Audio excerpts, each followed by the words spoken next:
but rather a conserved one with a consensus sequence of highly conserved nucleotides, and those are required for recognition by the promoter, and the promoter defines it, and then start undergoing polymerase changes that will be necessary to actually start making RNA. We noted that even though there are some very highly conserved portions of these sequences, there are some genes, like E. coli and other prokaryotes as well, that require an even higher level of expression. This would, by our model, necessitate having a higher degree of affinity between the RNA polymerase and the promoter. And those proteins actually will contain an extended promoter that include what we call these up sequences, these alpha binding elements, yes, bind to the element. This is what happens when you try to mess with the scheduling in my brain. Elements, alpha binding elements, and these associate with alpha. They provide additional affinity between the RNA polymerase and the DNA, and therefore these are genes that are much, much more highly expressed. Remember that these are the sequences that are written in terms of what we call the coding strand, but of course the RNA polymerase is actually binding to the complementary strand and working in the 5' to 3' direction. Now again, the other thing that we kind of finished off with was the idea that the higher the affinity, it requires a large number of interactions between the RNA polymerase and the DNA, but that would lead to two complexities. Complexity number one, it would just go super slowly, right? It would basically be trapped on the promoter. The RNA polymerase needs to move down the promoter to be making RNA. And it also meant that there would be some genes that you might want to occasionally express, but not always have those RNAs expressed. And that would not be possible using just a single RNA polymerase, but in fact, prokaryotes do have just a single RNA polymerase. And so we saw that the solution to both of those problems was this idea of a detachable sigma subunit. The sigma subunit, which is the +1 and the 5+1 of the subunit composition, is the one that directly recognizes the promoter. It binds to those sequences with very, very high affinity compared to the rest of the RNA polymerase, but it's also detachable. So as the promoter starts to move down the RNA, down the DNA to make the RNA, it leaves the sigma behind, and that means that you can initially recognize the promoter quite well, first of all. Second of all, you're not going to try to bind to a promoter sequence that happens to appear in just coincidentally and start the process over again. And third, and perhaps most importantly, it allows us to both have some constitutive housekeeping genes expressed at a fairly consistent level by using one sigma, and then having a number of other sigma subunits that can associate with the RNA polymerase instead for those cases where you actually need them, right? You're not always dealing with heat shock. You're not always dealing with osmotic shock. But in the cases where you are, you now have a promoter that can specifically make those genes, so you don't always need to have them around, only when you absolutely need them. So this is kind of the beauty of the sigma subunit's detachability. It's like the programming, if you will, that kind of guides the RNA polymerase from prokaryotes, remember this is a prokaryotic thing, on how to work. So we get now to the last really major crucial feature where we're talking about RNA polymerases. Prokaryotes too, but yes, also for eukaryotes, which is that compared to DNA polymerases, their polymerization accuracy is not great. I'm not saying it's terrible. They're not obviously just making lots and lots of rambling and scrambling errors. They have to have some level of fidelity provided by the template. But for the most part, and there's probably you could find a paper with an exception, but certainly to the best of my knowledge, and your textbook, so we'll say that's 2 votes, they do not have proofreading domain. So they do have that critical feature where the active site has to fit the Watson base pair and shape. That is present in the RNA polymerase. But if there is the case that an error gets made, with RNA polymerase, it's probably going to get incorporated. That's just a kind of a consequence of not having a genuine error correcting feature. And the idea on nature's part there, it's hard to know what nature is thinking, right? But it sort of makes sense. A DNA is expected to essentially carry the genomic information not only for your lifetime, but subsequently passed down to future generations. But many RNAs last a minute, 2 minutes, 3 minutes, perhaps a few hours. And having 1 or 2 bad RNAs isn't necessarily justified going through the whole process of proofreading like what we saw with DNA. There's certainly nothing like RNA repair. So for the most part, RNA polymerases will make mistakes at a much higher rate than DNA polymerases were because, well, you know, what's the consequences of that? You have a bad RNA So there is no proofreading domain, but that does not mean that there is no possible proofreading possible. But in the case of RNA polymerases, all of the proofreading seems to actually be in what you might call the biochemistry level. Again, no proofreading domains, okay? So to the extent that it can check its mistakes, and it does make them, just to be clear, how are these mistakes checked, and the efficiency, or I should say the accuracy of the RNA polymerase improved a little bit over what you would get just by running on the active site. It turns out that there are two mechanisms that are in play. Again, neither of these mechanisms are true error-correcting mechanisms. They're just relying on some physical properties of the RNA polymerase to get the accuracy a little higher. The first of these goes back to what we talked about when we were dealing with DNA polymerases, right? If you have a non-Watson crick that just kind of made it through, it is going to once again translocate more slowly than the correct Watson crick from the insertion site to the post-insertion site. That's true in DNA polymerases, that's true in RNA polymerases. In DNA polymerases, what happens then, of course, is that it falls off and falls into the error site. That's not going to happen. We don't have an error. But sometimes it seems that when you translocate so slowly, it actually, the polymerase slides backwards, and it catalyzes the reverse reaction, this time using water as a nucleophile, and it just cuts the base out. Just to be clear, it doesn't always do this. The mistakes still appear, but it seems that at least sometimes the whole polymerase can run in backwards, and those same active site residues that were using a hydroxyl group as a nucleophile for the next ribonucleotide can use the water and cut the base out if it doesn't quickly get out of the way. So that's one possibility for improving the accuracy of the RNA polymerase. There is a second one, which again doesn't really happen in DNA polymerases, but it kind of really doesn't have to. We do have an error correcting site. We know that in both DNA polymerases and RNA polymerases, the pyrophosphate group goes out and gets destroyed, and that's part of what makes this energetically favorable. That is true in DNA polymerases and RNA polymerases, so they both share that feature. But in RNA polymerases, it seems that the structure of it is such that that pyrophosphate hangs out for a little bit longer, right? So instead of just getting right out of the enzyme, which is probably the case in DNA polymerases, it kind of ratchets around for a little while. And what that means is that if that phosphodiester bond is lagging around or spending too much time there, the reaction can completely run in reverse and reattach the pyrophosphate back. You might think, well, there's not a lot of pyrophosphate, but the volume of the active site is very small.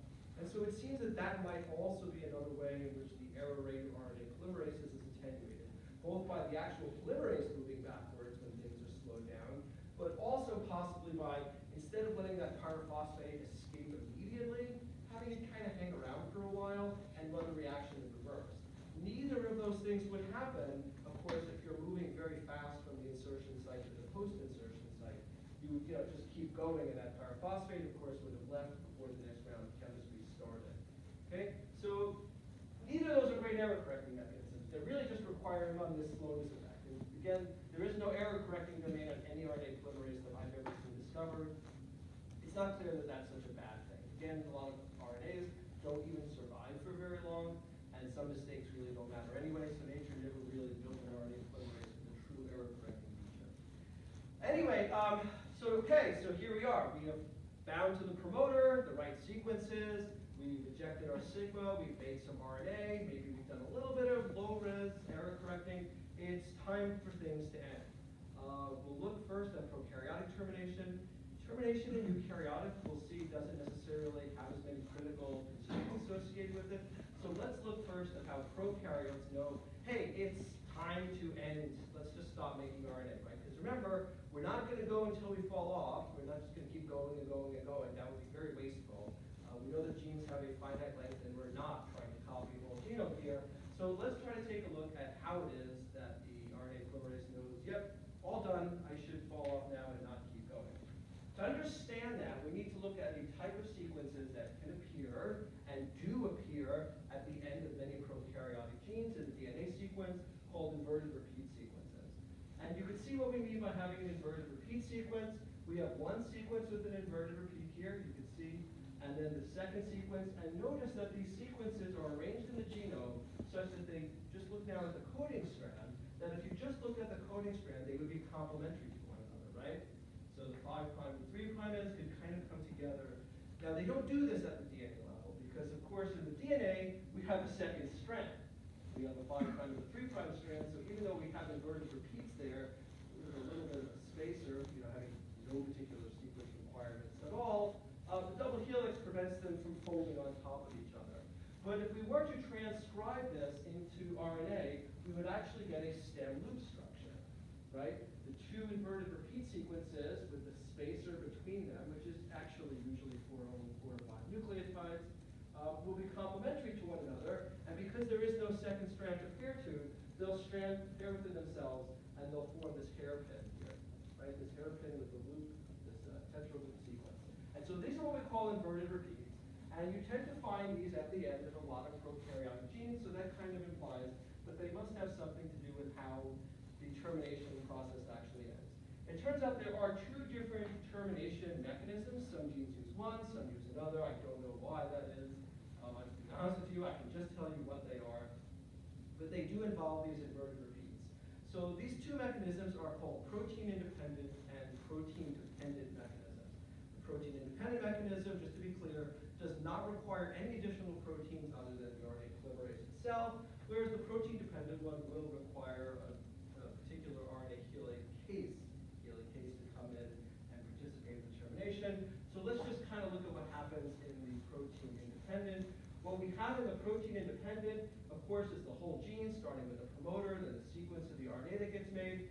Then there's a stem loop sequence, just like an inverted repeat, as we saw there, and a bunch of U's.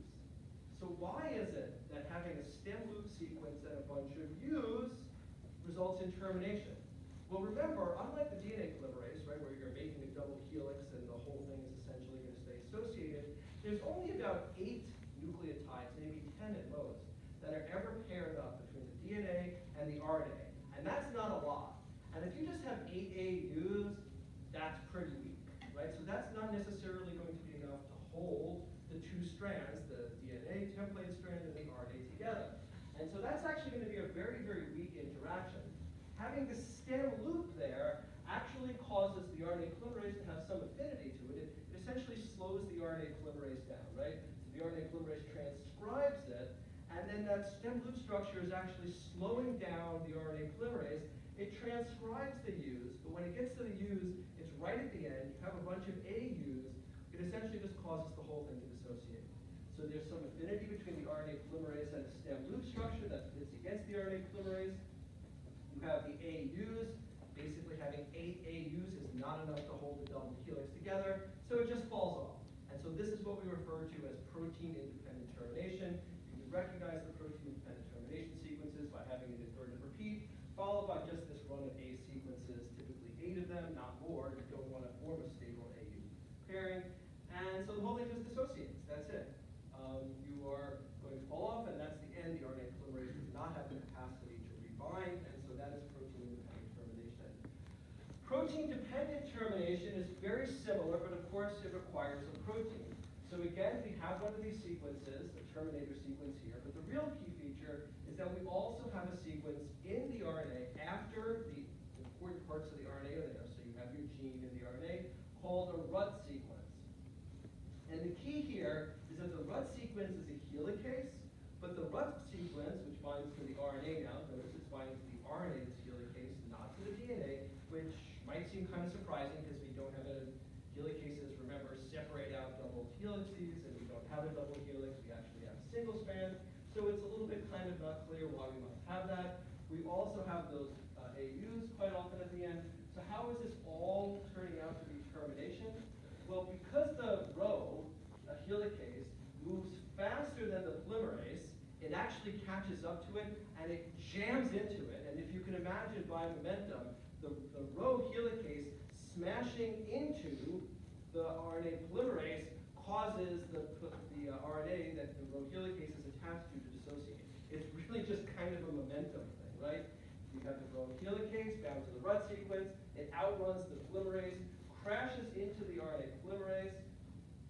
The whole thing is slowed down slightly by a stem loop as well as some low affinity Watson-Crick base pairing at the end, and it just literally threads it off, right? It's just running and running and running and pushing against the helicase, and so pulling essentially the RNA out site, and that is the end of the termination. So that is the way that the protein-dependent termination works.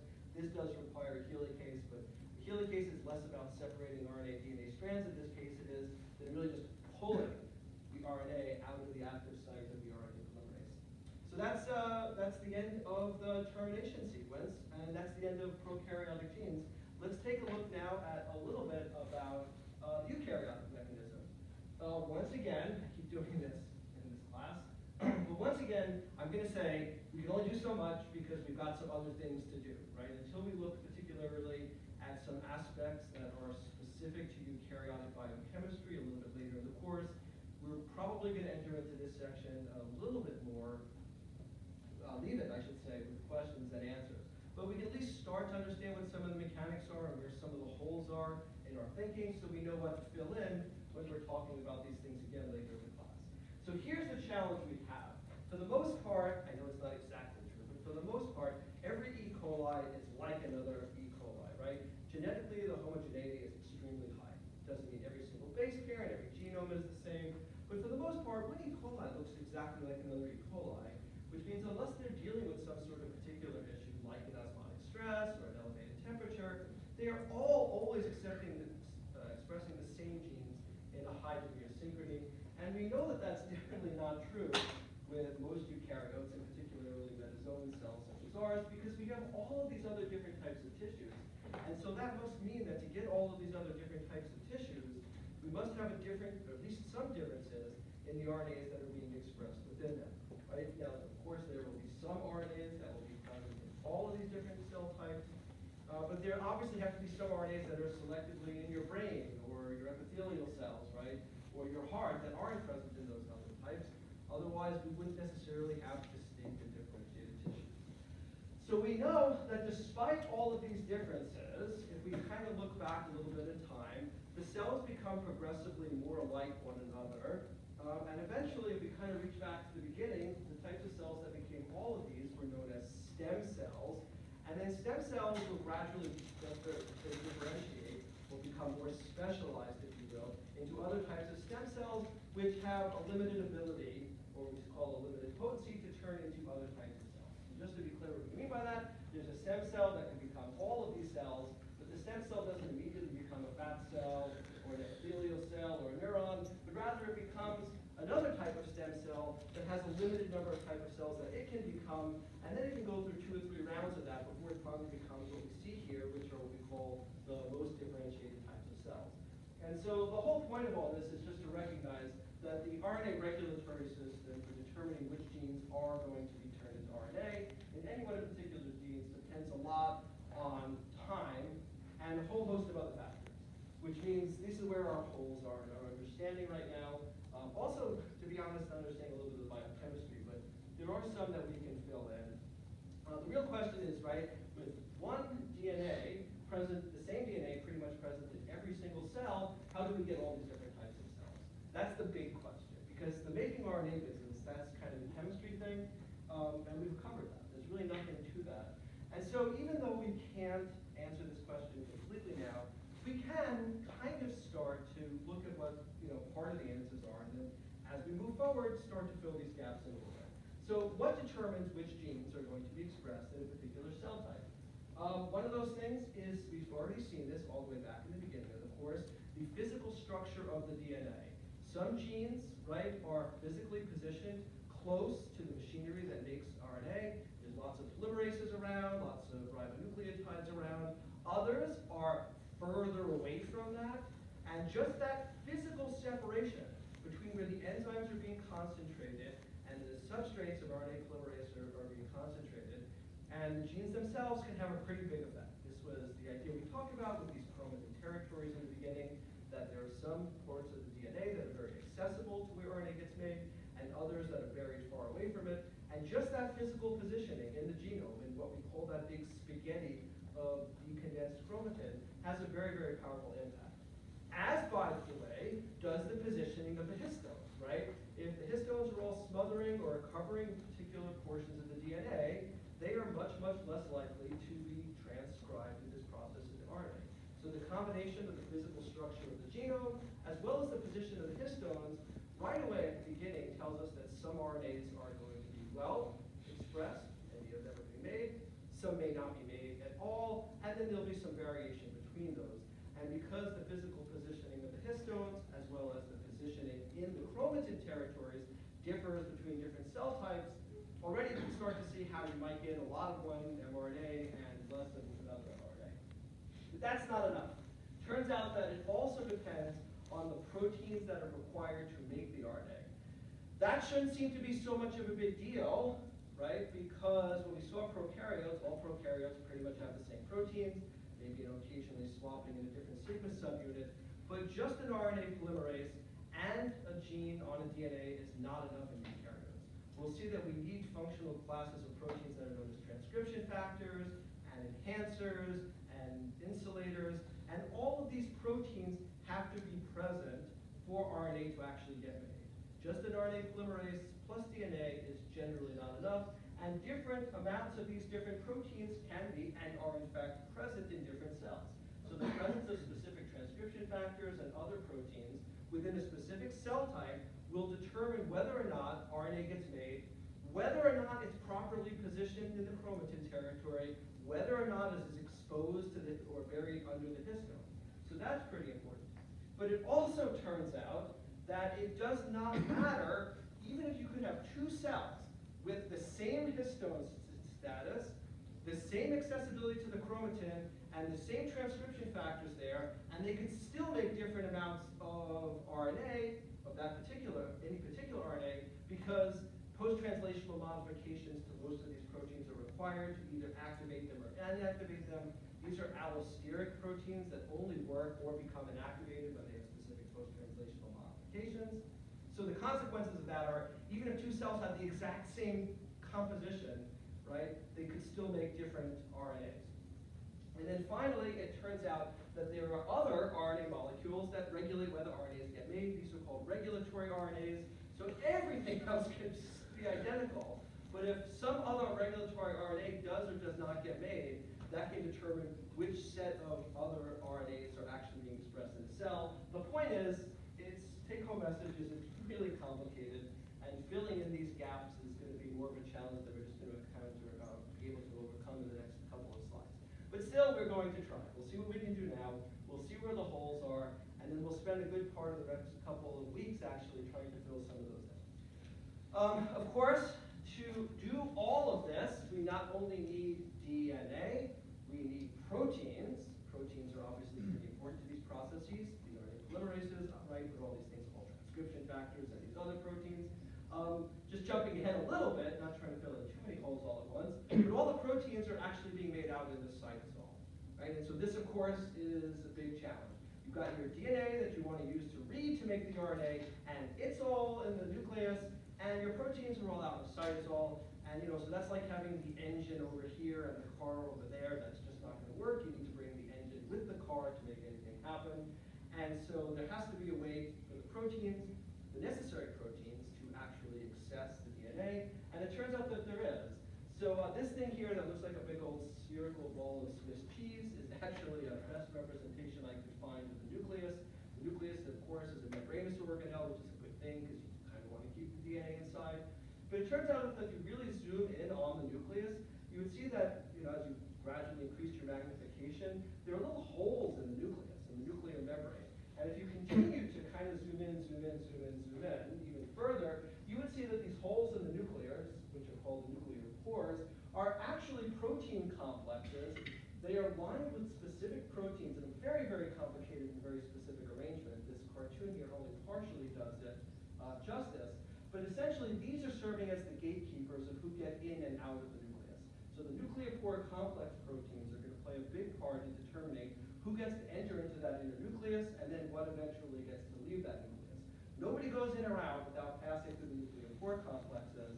And although these are proteins, these are not passive proteins. These are allosterically regulated gates that can open or close depending on what type of molecule is trying to enter, or as we'll see in the next lecture, leave the nucleus, because of course things have to also be able to get out, including the RNA that we're making. So this is essentially our accessing and our gateway. And there are tens of thousands of these per nucleus that are actually there, evenly distributed over the surface. But again, they're not just passive holes, these nuclear pore polymer complexes. They are actually proteins, they're gates that can open and close in response to certain stimuli, allowing some things to enter, other things to leave, while excluding the inner part of the nucleus from anything that should not be there getting in.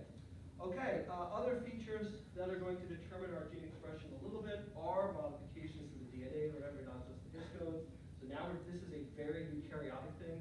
We did look at methylation when we talked about prokaryotes, but that was very different. In the case of eukaryotes, we've already seen that if you have a C followed by a G, and there's a gene, it quite often has a methyl group attached to the cytosine, giving us the methyl cytosine. This, generally speaking, when it is found in the promoter regions, leads to lower level of gene transcription. So if you have a gene and you don't want it to really get expressed very much, the enzymes can come in and add methyl groups there, and that will actually lower or even inhibit the expression of genes. Inside of genes, the story is more mixed. On the average, it seems that within a gene itself, having methylated cytosines might increase the level, but I don't think there's a good firm rule there, to be honest, what the impact is in the coding region. Just looking in the promoter regions, it's definitely the case that methylating it turns the gene activity down. On average, it seems perhaps it increases it, perhaps a bit in the actual genes themselves, that is the amount of gene that's getting made. But I don't think there's as firm of a rule there, so let's not worry about that so much. Let's just worry about methylation in the promoter regions. Okay, so time to make some RNA. We had it really easy when we had prokaryotes. We had one RNA polymerase and then one little extra sigma subunit to worry about. But given the complexity of the eukaryotic cell, even the simplest eukaryotic cell, right, those yeast cells, with one RNA polymerase just isn't going to do it. We need to have discrete RNA polymerases. None of this, by the way, has anything whatsoever to do with chemistry. The chemistry of all of these three flavors of RNA polymerase is exactly the same, and structurally the core looks exactly like that in prokaryotes, so we do not need to go back and repeat the chemistry steps. It's all about regulation, all about determining which genes are going to get transcribed and which genes are not going to get transcribed in a particular cell. And of course, since there are so many different types of RNA that might be needed, more of this type in one cell, more of one type in another cell, we need to have discrete RNA polymerases with different components to assist them in doing their work. So these are our three RNA polymerases: RNA pol 1, RNA pol 2, RNA pol 3. We'll look at some general principles of eukaryotic RNA polymerases, but here really the idea is to try to focus on what makes them distinctive. So what makes them distinctive, first of all and foremost, is what they actually make. RNA pol 1, that's the one that's going to make basically your ribosomal RNAs. Remember, those are the ones that there are not a lot of them, but they are huge. So here we have an RNA polymerase. It only has a single type of promoter associated with it, because you really don't need that. But it's good at just making these big, massive RNA molecules. If we go down here, RNA polymerase 3 is sometimes called the paradox polymerase, because this is the most massive RNA polymerase you have. The size of this thing is gigantic by comparison to RNA pol 1 and RNA pol 2. And of course, the biggest RNA polymerase makes the smallest RNAs that are present in your cells. I don't know if there's really any significance to that, but it is kind of a funny feature, so sometimes it's called the RNA polymerase paradox. The biggest machine to make the smallest devices, right?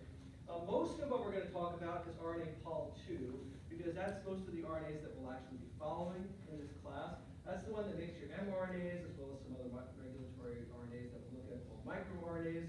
Your ALU elements, when they are transcribed in your cell, are made by RNA pol 2. That's a lab for you, those of you who are taking biochemistry lab. So you'll see another product of RNA pol 2. In fact, you'll amplify it from your own genome, the sequence.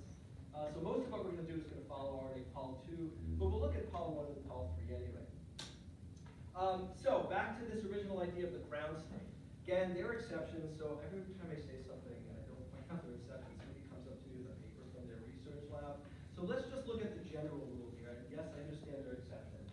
If you take an RNA polymerase from a eukaryote, put in a promoter sequence from a eukaryote with the DNA, and just have the RNA polymerase, pretty much nothing happens. You do not make RNA in the same way you would with a prokaryotic RNA polymerase. And this is because to function, RNA polymerases from eukaryotes must do so in conjunction with additional proteins, many of which are collectively known as transcription factors.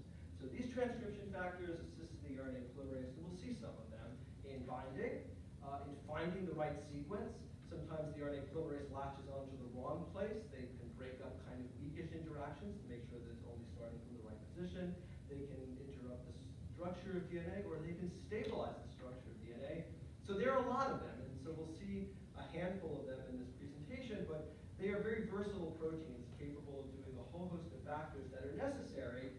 Probably the one that most comes to mind is, however, they actually stabilize the RNA polymerase at the promoter, because unlike the prokaryotic RNA polymerases, the affinity for the promoter is not very high.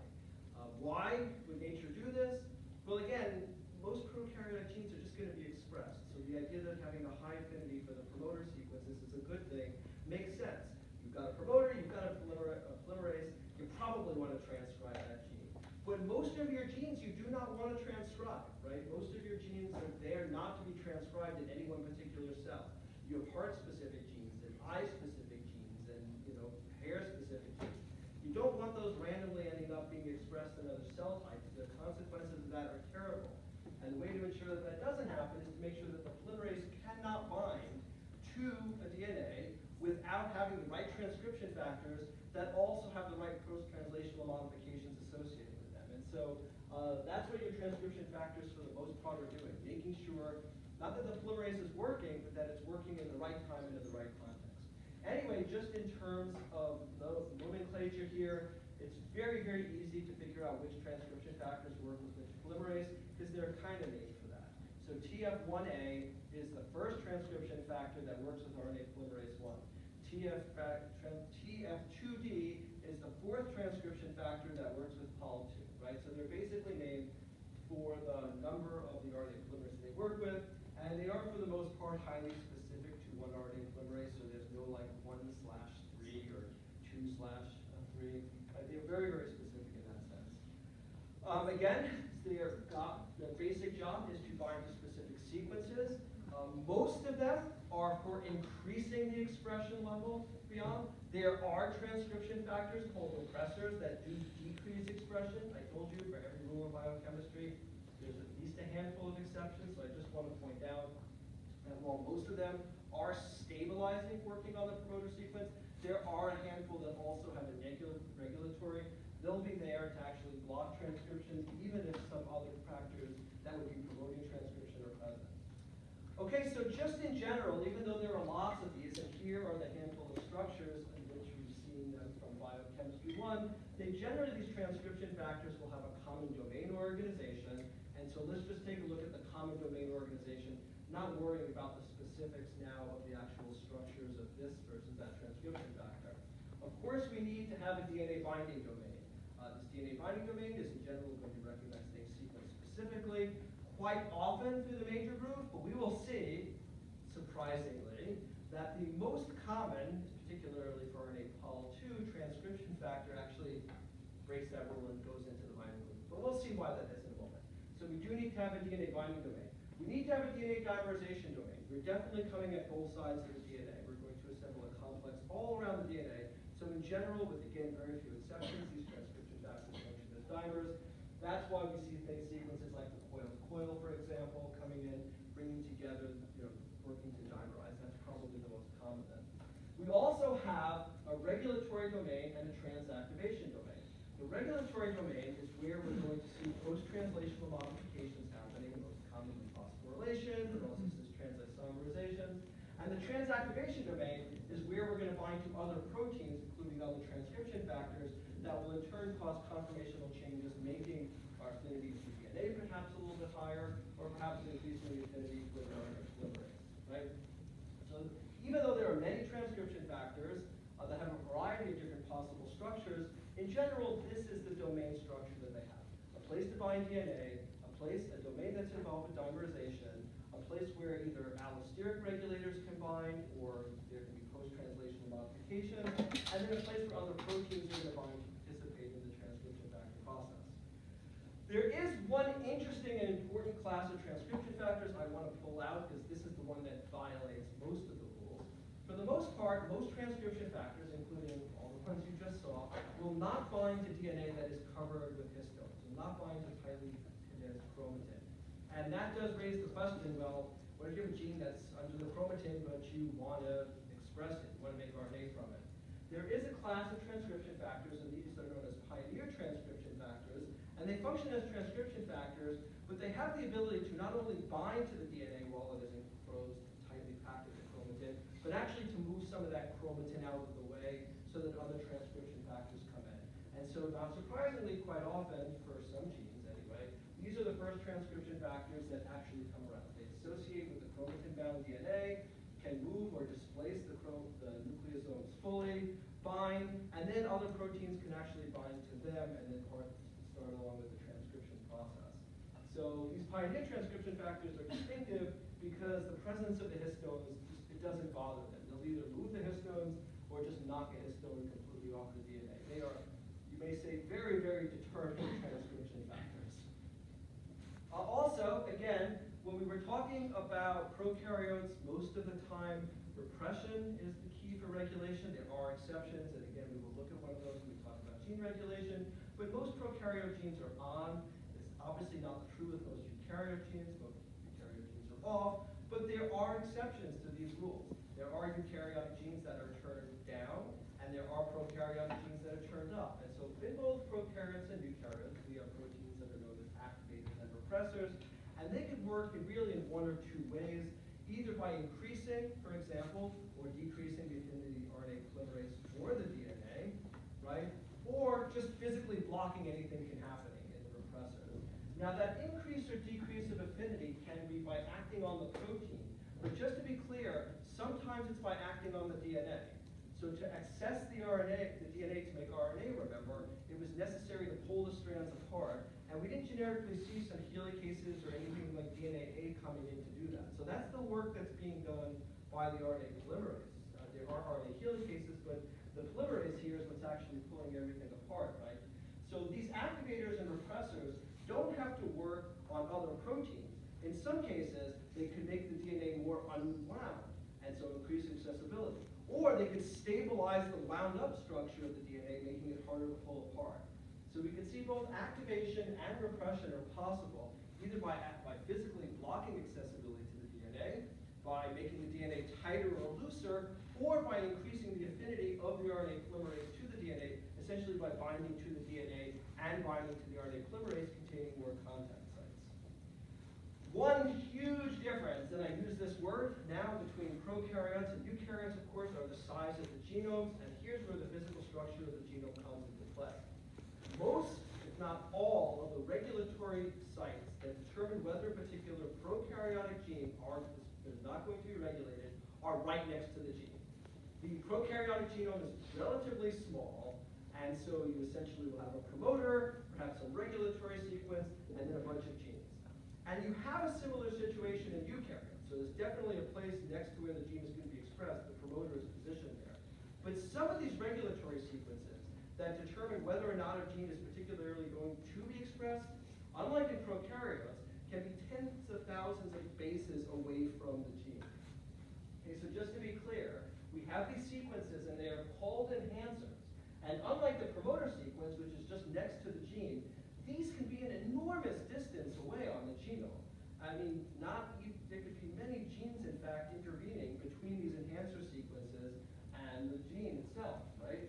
And so what this does is they provide the binding sites for specific activator proteins to the transcription factors, and if those activators are not bound to the transcription factors, the gene does not get expressed. So here again we see how the physically large structure of eukaryotic genomes versus that of prokaryotic genomes offers another opportunity to regulate whether or not a gene is being expressed. Bring in all your transcription factors, bind them to the promoter, bring in the RNA polymerase. If the DNA is not folded over into the right position to bring the enhancers physically close in space now, not in sequence, but in space, to the promoter, the gene's not being expressed.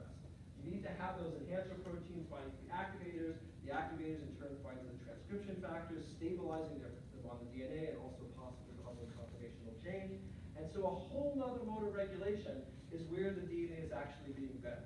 And so there's a whole separate set of proteins that are actually responsible for bending or folding the DNA over into the right conformation to put these activator enhancer sequences close in space to the genes that they're actually being regulated.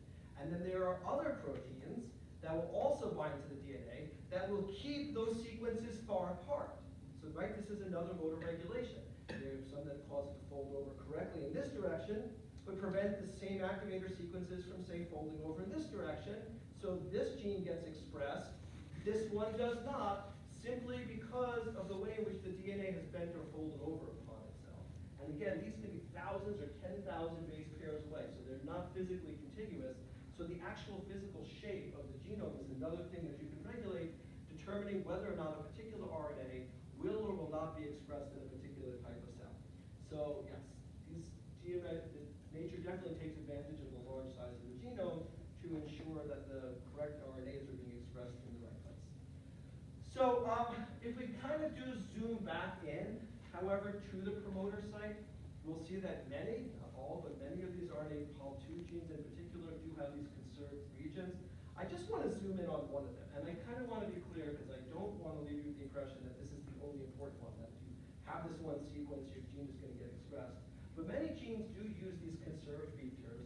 These are particular sequences in the DNA that the transcription factors will associate with to start the process. And these are some of the first transcription factors to bind to these particular sequence. So the one I just want to talk about, which is just one, there are lots, are transcription factors that bind to the TATA box. And the TATA box is just this sequence here, TATAA, at a certain distance away, right from the start of the transcription. And these and other sequences will be known as cis-regulatory elements. They are close in space. They are essentially part of that promoter sequence to the actual gene that's being expressed. And so one of the first events in an RNA2 Pol gene being expressed is a specific transcription factor binding to this TATA box, and then other transcription factors also coming in along with the RNA polymerase. Okay? But just to be clear, I'm just showing you one example. It doesn't mean that if you just have this, it's enough. Nor is it the case, by the way, that every single gene has it, but it's a pretty common one. Anyway, here is the TATA box binding protein, which really should be called the TATA box binding domain because it never functions in isolation, only as part of a larger transcription factor. And look what this thing has done to the DNA. I mean, that's poor DNA, right? That does not look like Watson-Crick double-stranded DNA to you. The major function of the TATA box binding protein is, of course, to correctly position itself on the DNA, so that other things can form around it. That's really important. But it also plays a pretty big role in distorting the DNA, making it accessible to being open or unwound. Interestingly enough, although it does bind sequence specifically, remember that rule I told you about sequence-specific things binding in the major groove? You have the TATA box binding protein, which again should really be called the TATA box binding domain, binds in the minor groove. And to cause this level of DNA distortion, you can kind of see these two loops coming down. Again, this is a dimeric structure. It actually jams two phenylalanines between the bases, and by jamming the two phenylalanines between the bases, it just causes the DNA to remorph and distort and open up on itself. But it's doing this through the minor groove, actually, on both sides of the DNA. And generally, this is the earliest, or one of the earliest events, actually, in the transcription. And you can kind of start to see why. That's some pretty distorted, badly shaped DNA there. That's DNA that's not going to be as difficult to pull apart and start transcription then. Okay, so having said that, that's an RNA Pol2 thing. Let's just go through and look at these different polymerases. A little bit about 1, 3, but really focusing more on what happens with 2, but we can definitely look at RNA Pol1. This one, again, roughly 80%. This is the one that's making your ribosomal RNA. Basically, there's just a single promoter sequence for this. And so that's easy. You basically have the same proteins that are always recognizing it, a pair of proteins that bind the UDF that bind on either side, and then you can see what this SL1 protein is doing. Again, its purpose is distorting the DNA. The polymerase can come in, bind to these transcription factors, and just make ribosomal RNA. Nothing really exciting about it. I mean, obviously it's necessary to have but the key feature here is there is a single sequence, so you can always recognize a gene that's going to be transcribed into ribosomal RNA because the sequence is extremely highly conserved. Now we have RNA Pol2. Back to that again. You can sort of see the cycle is very, very similar to the one that we looked at when we talked about the prokaryotes. In fact, there's really only one significant difference. You can see that this has started with the binding of the TATA box binding protein containing domain. Actually in the entire process, so it binds at a specific distance. A bunch of other transcription factors can come in. We'll see the order in which those happen next, but I'm not asking you to memorize it. I just wanted you to see what the complexity of the event actually is. There's really only one significant feature, in fact, that makes this very, very different, other than, of course, having lots of transcription factors. if you compare this cycle to the cycle that we saw when we saw the prokaryotes, you would notice one thing, and this is a really big one, which is that the RNA polymerase did not start to make RNA in this case until a particular part of the RNA sequence, polymerase sequence itself, got phosphorylated.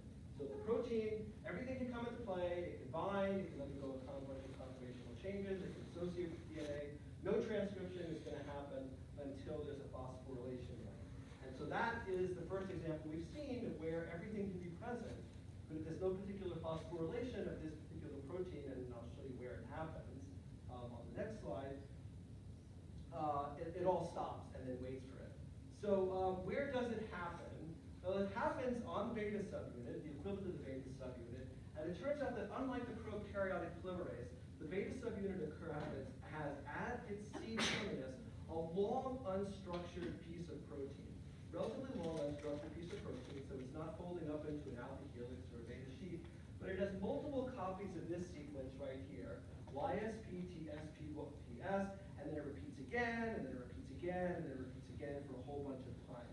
And this is what we call the CTD.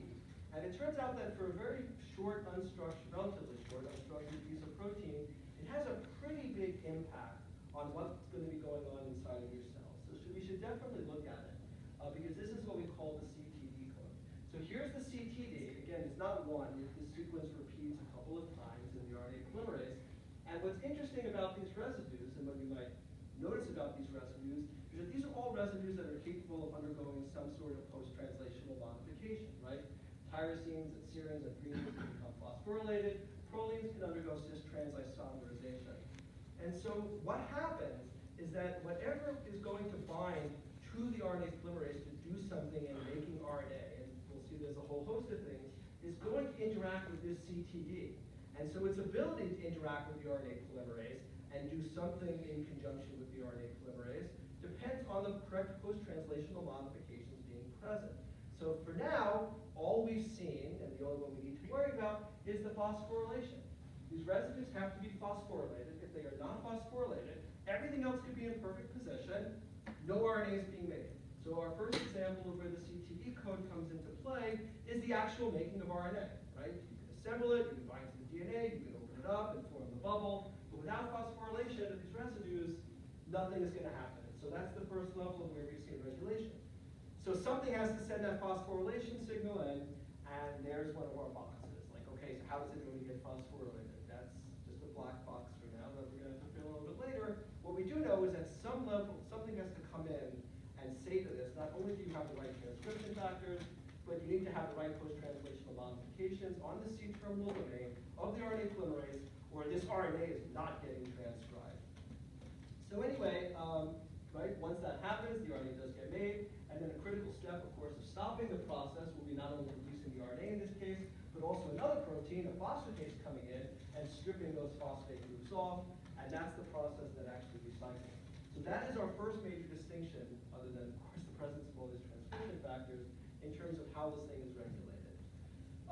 Okay, anyway, here are not all, not even close to all, but many of the proteins that are actually involved. I'll just show you the one that you're actually responsible for knowing. Of course, you have to have the polymerase itself, the Pol2, and that itself has many subunits. They all have a distinct function. Sometimes those functions are overlapping with one another. And these will be assembled in a very specific order that you're not responsible for. There will, in addition to transcription factors, which are necessary to get the process started, but as we'll see, many of them, like the sigma subunit, get left behind on the promoter. Elongation factors that are responsible for keeping the process going, actually making the RNA, so we can distinguish those from transcription factors. Anyway, again, you are not responsible for knowing the order, other than the fact, I guess, that TBB-containing transcription factors are not the earliest events, they're one of the early events, so you can kind of see it up there. But what ends up happening is you have the association of these transcription factors on the promoter region. Then some of these bring in the RNA polymerase. An important function of some of these is actually the unwinding, so there is no separate helicase coming along, but we'll see that there is a protein that has helicase activity. Phosphorylation, and from that point, once we're phosphorylated, we start to move beyond the promoter, just like we saw with our prokaryotic polymerase. And then if you look carefully, kind of at the bottom of this slide, those transcription factors, a lot of them are just left behind on the DNA, right? They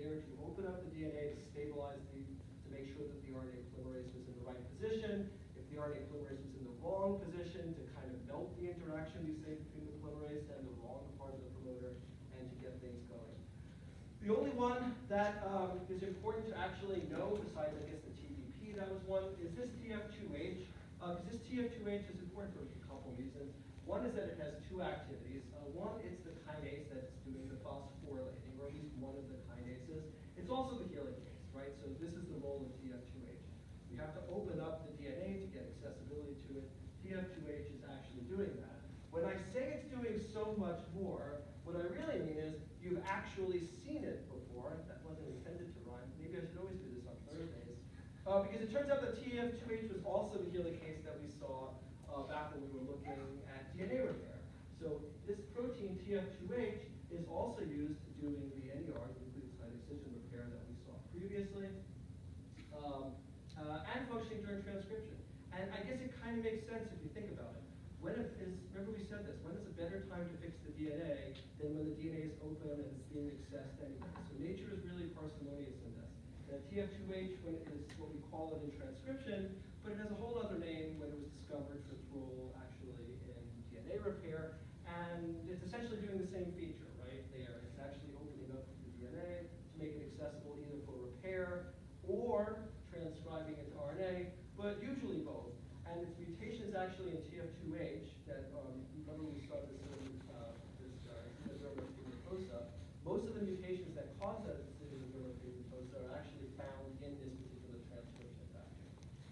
Anyway, another class of proteins, you don't need to look at what they all do because that would take forever, that are found kind of in the center of this whole structure. Remember this movie structure, are known as the mediator complex, and there are just lots and lots of proteins. You don't need to worry about them, but those are proteins that, again, are responsible for helping keep the DNA folded over. Some of them are kinases that will be phosphorylating other transcription factors to make them active.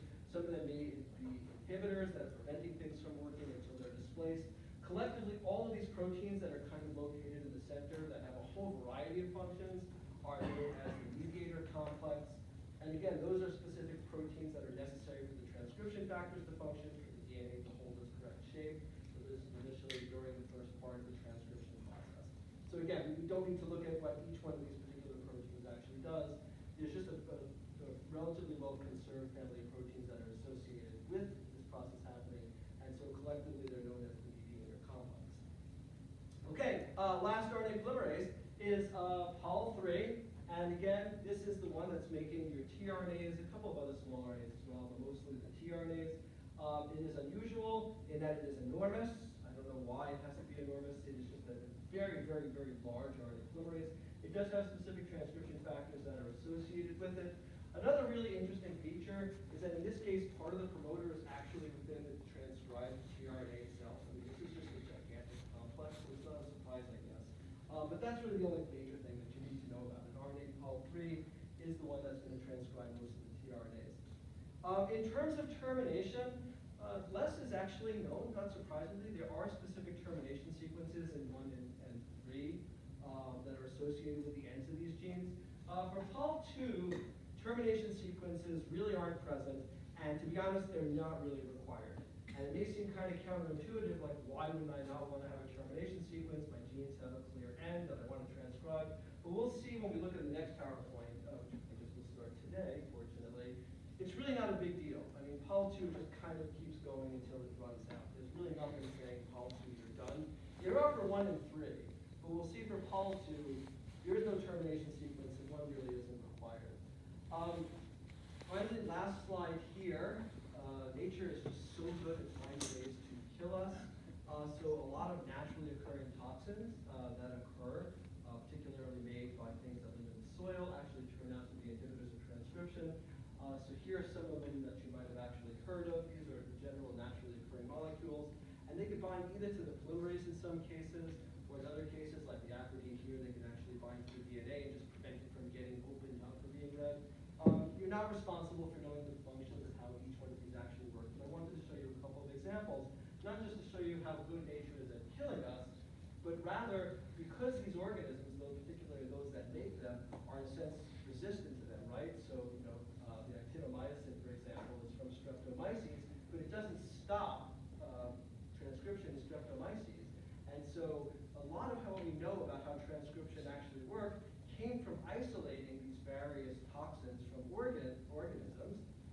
then understanding what the differences were in the sequences and the structures between those organisms and other organisms' RNA polymerases, and that really gave us some insight into how the whole process was actually functioning. The orders of steps, what was critical was found in large part by seeing why some organisms can make these and not have their own RNA polymerases get inhibited, right? So these are made by nature to kill us. There's no question about that, or to kill something. I don't encourage you to eat that mushroom, for example. But they also turn out to be really powerful tools in understanding how the process of transcription actually works. So I wanted to show you some examples of that. But what I really wanted to do is move on to catch up to our next PowerPoint, which is very, for the most part, not absolutely eukaryotic centered. And this is the idea of RNA metabolism processing. So we're going to start with the idea that we've just made an RNA. I do want to be clear that a lot of these steps that I'm showing you are happening sequential with the making the RNA process. Once again, we put things into a different PowerPoint, but things aren't really that separate when they occur in nature. Just out of curiosity, quick question: what is she doing to this guy? What would you call this process? What's going on here? Anybody? Is she taking? Does it look like? She's stealing it, right?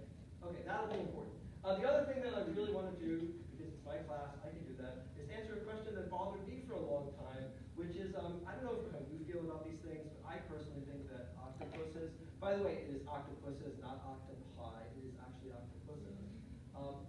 They're pretty awesome if you think about it. So why aren't they in charge, especially these days? You would really think, wouldn't the world be a better place if it was run by them? And so I really do, I know it seems off topic, right? But at one point I do want to answer the question, why are we in charge and not octopuses? So there are some slides in this PowerPoint. It may seem like a diversion, but I'll try to keep it relevant.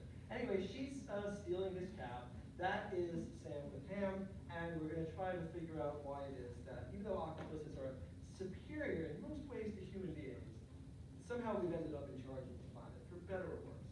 But I think you know where I'm going with that.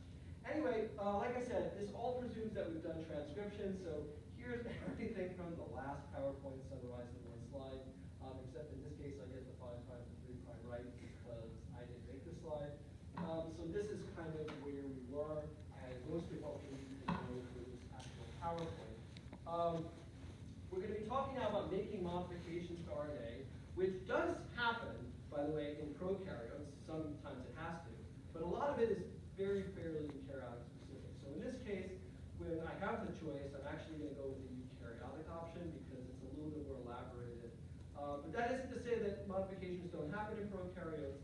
They're just less predominant and there are fewer of them. Anyway, so what are the various ways in which we can modify RNA, and then why would you want to make changes to that beautiful RNA that you just made? There are examples of single base modifications. These are when a base gets made, put into the RNA through transcription, and then gets turned into some other base, not one of the four that we've seen before. The most common of these and the best studied is actually pseudouridine, so we'll look at pseudouridine formation.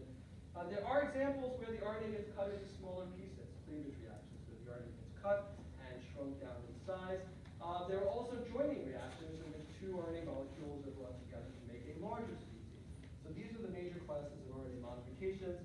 We'll look at them chemically as well as a little bit about what biologically they have proposed, but mostly I want to focus on what is the chemical mechanism under which these things are happening. Again, we're now going to mostly focus for the time being. We will get back to tRNAs, but if we strictly speaking just stick to mRNAs, most prokaryotic mRNAs are not modified at all. Most eukaryotic mRNAs are modified, and in fact will not be useful for making proteins unless they undergo specific modifications. And so that's why we're mostly going to be focusing on eukaryotic. And in addition, unlike prokaryotes, which of course don't have a nucleus, and so they have one fewer thing to worry about, eukaryotic mRNAs not only have to be properly modified, but they have to get out of the nucleus. It turns out that those are not separate processes. They are actually coupled process, including coupled energetically. So if you're not properly modified, you're not leaving the nucleus, and your lifetime as an mRNA is actually pretty short. So these are our objectives, right? We want to understand what the different types are and the functions related to the RNA. We want to look at how these affect regulation. Again, I'm just going to mostly care about the octopuses part because that's the stuff I really love. But we will do other things other than octopuses in this lecture, I promise. But we will have to answer the question, since they're way cooler than we are, why are we in charge? And they are not in charge.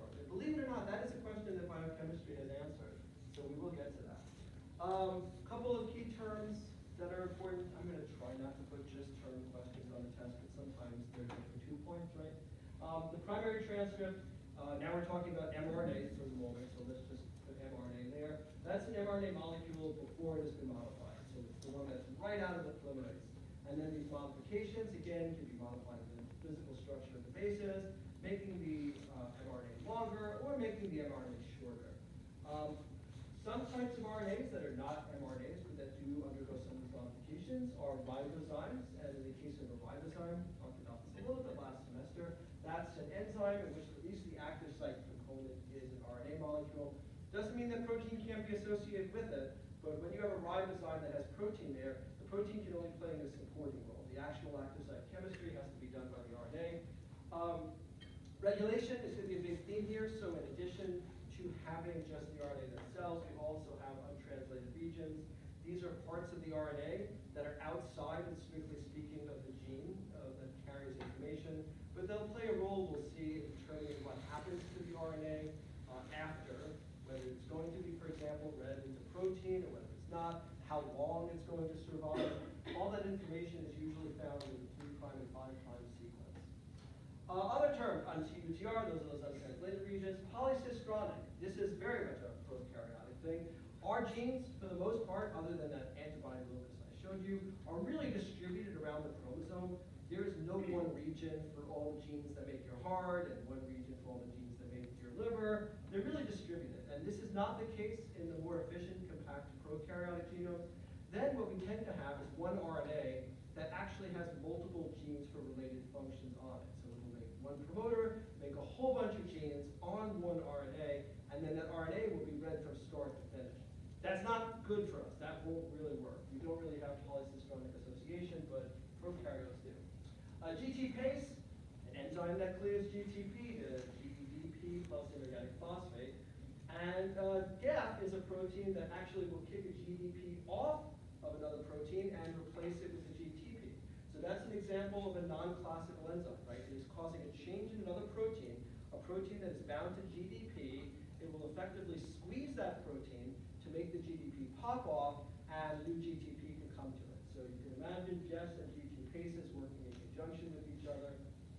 GEFs will knock off the product of the GTPase from the GTPase and replace it with a new substrate.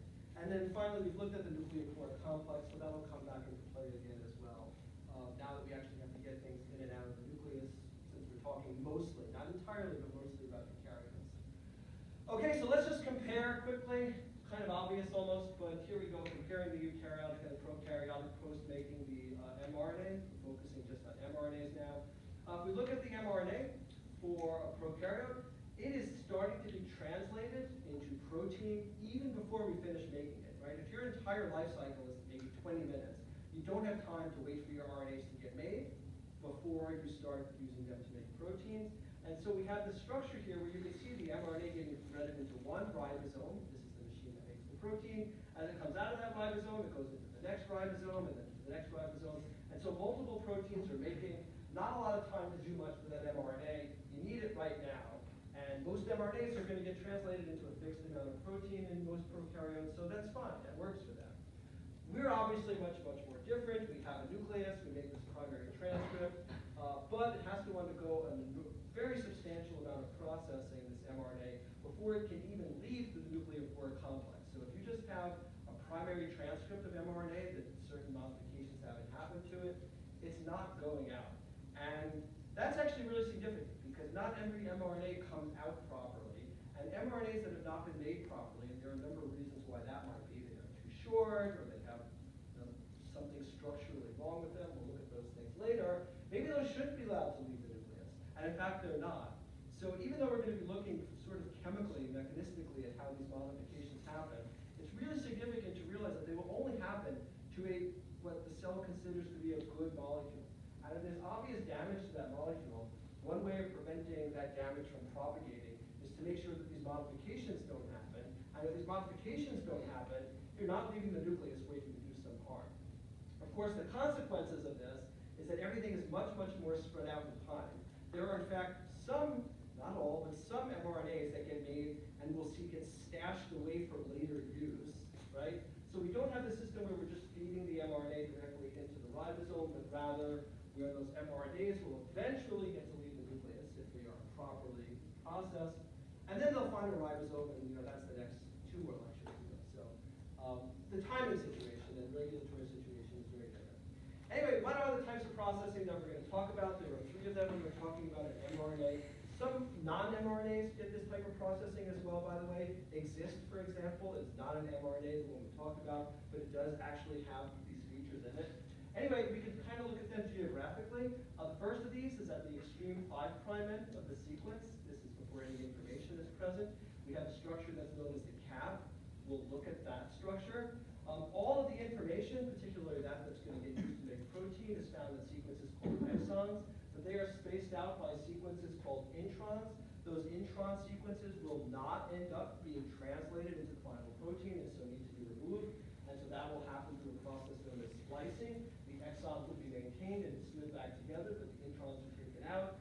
And then all the way at the end, we're going to see if we're going to put a run of A residues. Just A, between 8 and 250. And these collectively together are going to mark what we call having a mature mRNA. And if we don't do all these things, again, we are stuck in the nucleus. And later we'll see why it's so critical that these things actually have to happen. So let's start at the 5' end, and let's start by looking at the structure of the 5' cap. The mRNA gets made first, so a number of nucleotides are made, right? It's not that the cap is first made and then the mRNA gets attached to it, but rather the mRNA gets made, and then at the 5' sequence, a set of enzymes will actually recognize that, and they will add, the first thing that they will do is remove 1 phosphate from the first nucleotide. That's the one designated in there. So now there are 2 phosphates present. They will bring in a residue of GTP and connect the phosphate from the single phosphate from that GTP with the 2 pre-existing phosphates that were present on the 5' end to make a triphosphate linkage. What energetically drives this forward, of course, is the liberation of the pyrophosphate, right, from the GTP. So 1 phosphate is coming from the GTP, 2 phosphates are the phosphates that were on the first nucleotide triphosphate. They come together and the G is connected. But notice that the enzyme does this in a very, very, very unusual connection. We've been seeing what types of connections, right? 5' to 3', 5' to 3'. This is a 5' to 5' connection it's building. It's building a 5' to 5' triphosphate. Okay, that's the structure that's actually assembled on the G. And that's kind of significant. Like, why go and put at the 5' end of your mRNA a 5' to 5' connection? And the reason why is nuclease damage. The particularly most sensitive parts of any nucleic acid are at the ends, because no matter how careful nature is, there are always some nucleases around that are present. And it turns out that there is only 1 nuclease in your entire cells that can cleave a 5' to 5' linkage. So what you've established here, before you have any important genetic information stored in that mRNA, is essentially a bond that cannot be hydrolyzed by any but 1 nuclease. And that, of course, because we'll see, is the nuclease that's meant to break this thing down. So we have the 5' to 5' triphosphate linkage. It's built like this, okay? Again, its purpose here, so far, is to protect the 5' end from an exonuclease that drifts by and starts chewing its way into the nucleic acid. We'll see it has some other functions as well, but that's where we are for now. At this point, we also need to add a couple of methyl groups. These methyl groups are significant in that they are recognized by certain proteins. There, over on the nitrogen, the 7-methylguanosine is always present. In addition, sometimes methyl groups are added to the hydroxyl groups. The methyl groups are added to the 2' hydroxyl groups of the first 2 bases. That's also a protective mechanism. You may remember very quickly we did this last semester, but the mechanism of RNA hydrolysis is actually the attack of the 2' hydroxyl of the same sugar onto its own phosphate group. By methylating them, you make that chemical reaction impossible, so this is now not an RNA that can destroy itself, at least at the 5' end. Those methylations are not 100% of the time there. There's kind of a mixed distribution, but the one that's on the 7-methylguanosine is always there. That's not really there for any sort of protective purposes. That's so that the cap can be recognized by specific proteins. So here it is structurally. To answer your question, yes, I have 2 or 3 times in the past 6 or 7 years had a 10-point or a 5-point question, draw the cap. So if you want to know the detail in which you should be able to construct this, it's not a trick, guys. You know I don't try to play the tricks on you, right? But I have in the past said, just draw the cap. That's the question about the cap. Organelles, by the way, do not have caps on their mRNAs. This is because they are prokaryotic in nature from endosymbiotic theory. They are not capped. Back to the picture on the front. I do need to talk about something that's really cool. I mean, it's only cool in that it's a really good way that nature has to kill us. But it's so cool, it's worth talking about. And this is the last thing, or maybe one slide after this today. A phenomenon that's known as cap snatching. But just to be clear, all viruses don't cap snatch, but there are cap snatcher viruses. And influenza happens to be one of them. And since we're all talking about bird flu now, why not? What happens? An influenza gets inside of your cells, and its only mission in life is to make more influenza to infect more of your cells, and then ideally more of your roommates and your friends and your family, right? So it wants to do that really efficiently. But you can imagine that this process of making a cap is pretty involved. You've got to wait for the right enzymes to show up, you need some methyl groups, the whole thing can take some time. And if you're an influenza and your only purpose in life, literally, is to make cells miserable, you don't want to wait for that. You don't have time. You want to start the misery as soon as possible. And so influenza and some other cap-snatching viruses do something really, really cool. They steal your caps. They find an mRNA that is present in your cell, and they cut it near the 5' end and attach a piece of your 5' RNA to their influenza mRNAs.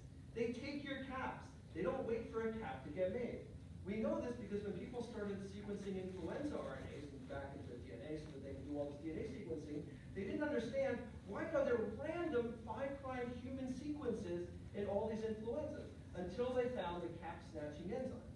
So this is how influenza speeds up the process of making you miserable. It speeds it up by just randomly grabbing some of your mRNAs that happen to be in a cell infected, cutting off a couple of nucleotides at the 5' end, and attaching those nucleotides, including your cap, to them so that they can start the process faster, making you more miserable. So fortunately now we know about that. I don't know if you've seen ads for Zofluza.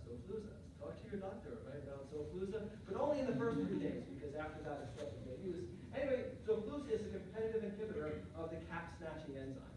And that's actually how Zofluza keeps influenza from propagating around your cells.